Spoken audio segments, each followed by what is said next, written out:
The morning sun poured through the glass walls of the Harrington corporate tower, turning every polished surface into a sheet of gold.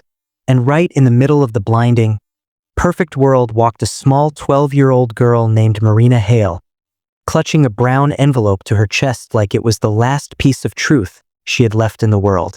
Her backpack straps were frayed. Her shoes were dusted white from long miles of walking, and her breathing trembled with both fear and determination. As she pushed open the doors, dozens of suited employees glanced at her with confused curiosity. But Marina kept moving, her eyes fixed ahead.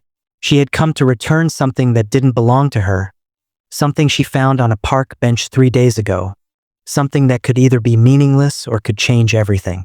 But what she wasn't prepared for was the laughter that greeted her when she finally stepped into the office of one of the city's richest, most influential men. If you believe kindness still matters and that everyone deserves a second chance, please comment, share, and subscribe to Kindness Corner. Your support helps us spread real stories of hope. Marina had never been inside a place like this. The floor smelled faintly of lemon polish. The air hummed with printers and keyboards, and everyone here looked important, busy, untouchable. The receptionist stared at her for a long moment before pointing the way to a large office at the end of the hall.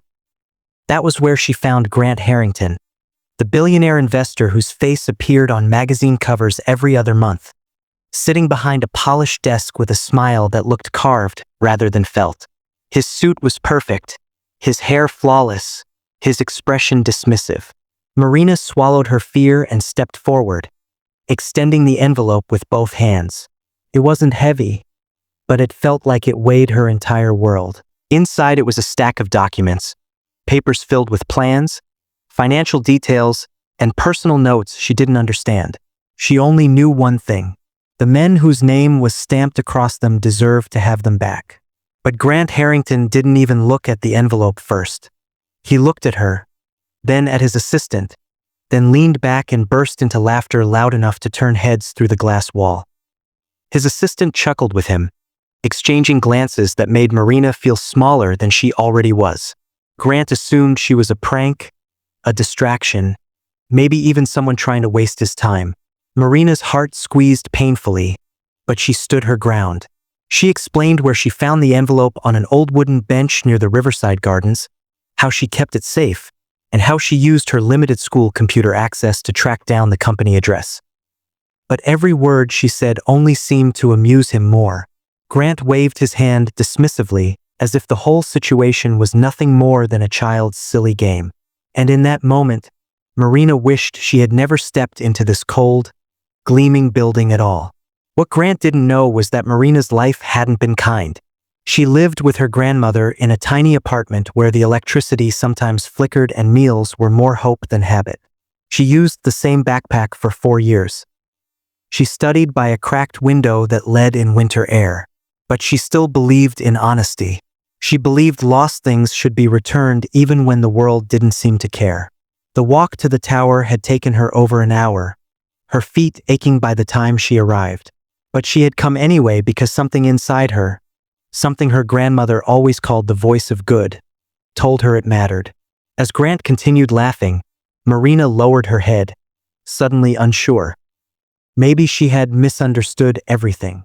Maybe the envelope wasn't important. Maybe returning it didn't matter. Maybe the world really didn't care about small acts of goodness. But then the office door opened and a frail older man stepped inside, leaning heavily on a wooden cane.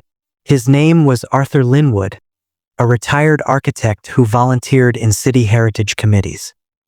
His hair was silver and his glasses sat low on his nose, but his eyes, sharp, intelligent, and weary, immediately fell on the envelope in Marina's hands. Something in his expression shifted, a mixture of recognition, panic, relief. Arthur slowly moved toward her, his cane tapping rhythmically against the floor. He asked her one simple question, and Marina explained everything. The bench, the envelope, the search for the address, the walk here. As she spoke, Arthur's hands trembled. That envelope wasn't just a random set of papers. It contained his original hand-drawn plans for a historical reconstruction project, documents he had poured months into and feared he had lost forever when his briefcase accidentally opened on the bench. Grant's smile evaporated instantly. Arthur turned toward him, not angrily, but with deep disappointment. He explained that Marina had returned something priceless, something that represented years of dedicated work and a heritage project that meant everything to him. The billionaire who had laughed moments ago now looked frozen in place, embarrassed, unable to meet Arthur's eyes. For the first time, Marina saw a flicker of humanity behind Grant's polished exterior, a crack in the perfect mask he wore. Arthur thanked Marina gently, but with a weight of sincerity that made her chest tighten. He asked about her life, her grandmother, her school. And as Marina answered quietly, Grant finally understood just how strong, how brave this young girl actually was. Arthur, moved by Marina's honesty and determination, insisted on rewarding her, not with money, but with opportunity. He offered to support her education, to mentor her in architecture if she ever wished to pursue it, and to stay connected with her grandmother. Grant, feeling the sharp sting of his earlier arrogance, apologized sincerely, not just to Marina, but to Arthur as well. And something changed in the room that Marina couldn't quite explain. It was as if the air softened, warmed, became human again. Grant walked her out of the office personally, a gesture that shocked every employee watching. Marina stepped back into the glowing sunlight with a strange feeling lifting her heart. Something like pride, something like hope. She didn't know what the future held, but she knew one thing. She had done the right thing, and sometimes that was enough to change more than one life. If this story touched your heart even a little, please like, comment, share, and subscribe to Kindness Corner. Your support helps us reach more people with stories that remind us humanity still exists. Before you go, comment below. Kindness lives on.